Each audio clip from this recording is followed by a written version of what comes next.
کلمے کی برکت سے شہادت نصیب اور سیدھے جنت میں چلے گا. جنت تو ملے گی اعمال کے سبب. دیکھیے جنت میں سب سے بڑی نعمت جو اللہ کا دیدار ہے، یہ انتہا ہے اس کی، اس کلمے کی جو یہاں پڑھا گیا جنت میں دیدار الہی کروائے گا، یہ کس کلمے کی اینڈ ہے. یہ اس تصوف کے حوالے سے حضرت سیدنا امام ربانی محبوب سبحانی مجدد منور افسانی شیخ احمد فاروقی سرندی رضی اللہ تعالیٰ عنہ ارشاد فرماتے ہیں کہ کلمہ طیبہ کا پلڑا کیوں افضل اور بھاری نہ ہو.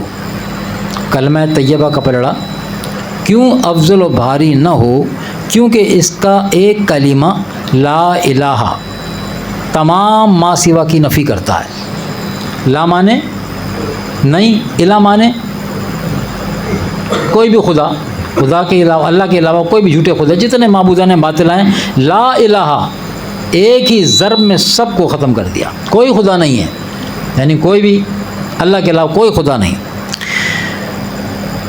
چاہے آسمان ہو یا زمین، عرش ہو یا کرسی، لوح ہو یا قلم، عالم ہو یا آدم. اور دوسرا کلمہ الا اللہ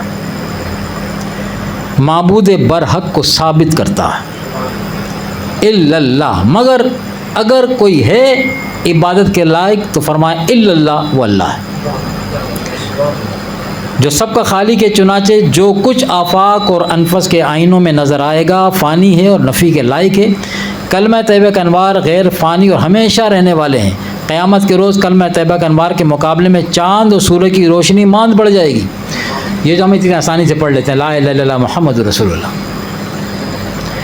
تو فرمایا گیا کہ اگر کلمہ طیبہ ایک دفعہ کا پڑھا، کلمہ طیبہ ایک پلڑے میں رکھا جائے اور دوسرے پلڑے میں زمین و آسمان یعنی کل کائنات کو رکھا جائے، تب بھی کلمہ طیبہ والا پلڑا بھاری ہوگا. اور فرمایا امام ربانی رحمۃ اللہ فرماتے ہیں کہ اب بھی کوشش ہوگی کہ اور کچھ رکھ دو لا کے وہاں پہ، اور بھی کچھ لا کے رکھ دو. بڑی کوشش رکھتا ہے، بڑا وزن ہے اس کے اندر، کیونکہ اس میں اللہ کی توحید کا ذکر ہے اور حضور علیہ الصلوۃ والسلام کی رسالت کا ذکر ہے اس کے اندر.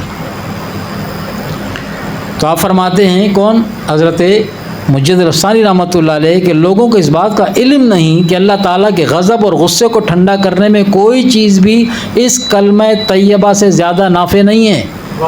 اللہ کے غضب کو ٹھنڈا کرنے کے لیے کلمہ طیبہ سے بڑھ کے کوئی بھی اور شے نہیں ہے. فرمائے لوگ جانتے نہیں، لوگ کو علم نہیں. آگے چل کیا فرماتے ہیں؟ جب یہ کلمہ دوزخ کی آگ میں پڑنے کے غضب کو ٹھنڈا کرتا ہے تو دوسرے غضبوں کو جو اس سے کم ہیں بدرجہ اولا ٹھنڈا کرتا ہے اور تسکین دیتا ہے. جب یہ کلمہ دوزخ کی آگ میں پڑنے کے غضب کو ٹھنڈا کرتا ہے، یہ جب ایک کافر کلمہ پڑھتا ہے، جب کلمہ نہیں پڑھاتا تو پکا دوزخی تھا، ٹھیک ہے. اب انہوں نے حالت کفر میں کچھ بھی کیا ہو ایکس وائی زیڈ، جیسے ہی کلمہ پڑھا جنت.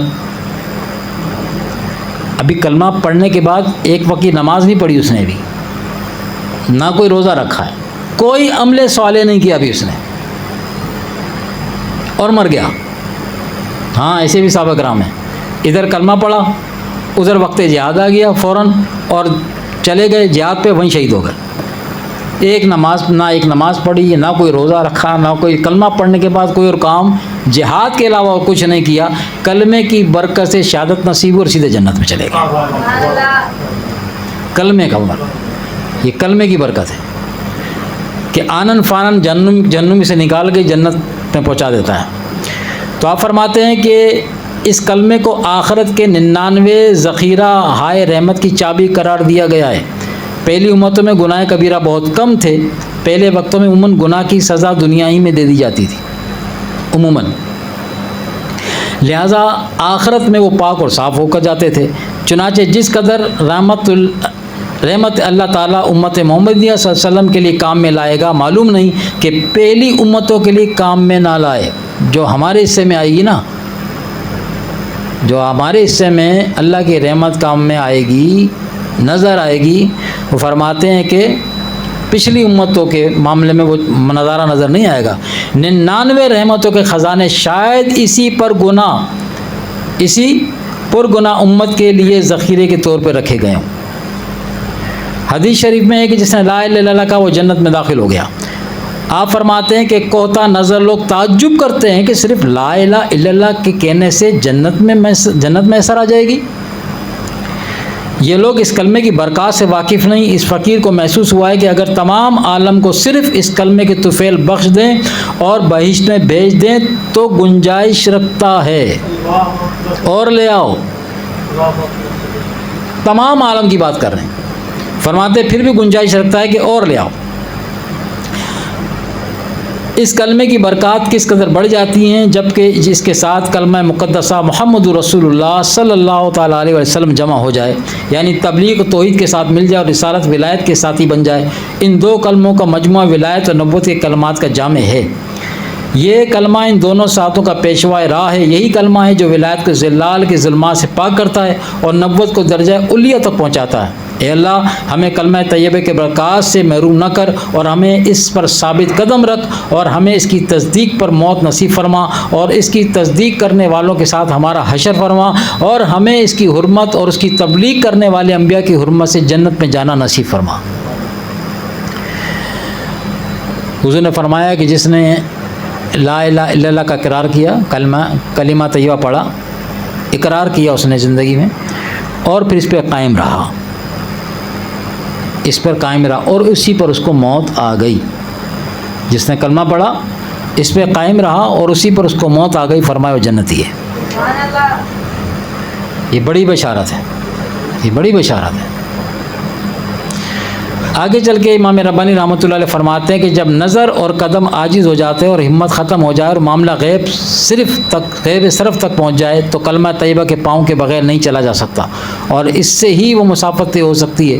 ایک بار اس کلمے کو پڑھنے سے یا اس کلمے کی حقیقت کی امداد سے اس مسافت کا ایک قدم طے ہوتا ہے جس کا ایک جزء تمام دائرہ امکان سے کئی گنا زیادہ ہے۔ یہ وہ کلمہ ہے جو سالک کو اپنی ذات سے دور کرتا ہے اور اگر خود سے دور ہے تو حق تعالی جل وعلا کے قریب جا پڑتا ہے۔ فرماتے ہیں کہ حدیث ثابت ہے کہ فرائض و سنت کے ادائی کے بعد افضل ترین اور برتر عبادت ذکر الہی ہے۔ حضرت سہل تشتری فرماتے ہیں کہ جنت تو معاوضہ ہے تمام اعمال کا مگر کلمہ طیبہ کے بجز دیدار الہی کی اور کوئی جزا نہیں ہو سکتی۔ جنت ملے گی اعمال کے بدلے میں، جنت ملے گی اعمال کلمہ پڑھنے کے بعد شروع ہوتے ہیں۔ اعمال نماز، روزہ، زکوٰۃ وغیرہ جو بھی نیکی کام ہے وہ کلمہ پڑھنے کے بعد ہی قابل قبول ہوں گے نا۔ تو فرماتے ہیں کہ جنت تو ملے گی اعمال کے سبب۔ دیکھیے جنت میں سب سے بڑی نعمت جو اللہ کا دیدار ہے، فرمایا وہ کلمے کا بدل ہے۔ یہ انتہا ہے اس کلمے کی جو یہاں پڑھا گیا، جنت میں دیدار الہی کروایا گا۔ یہ کس کلمے کی اینڈ ہے، یہ انتہا ہے اس کی۔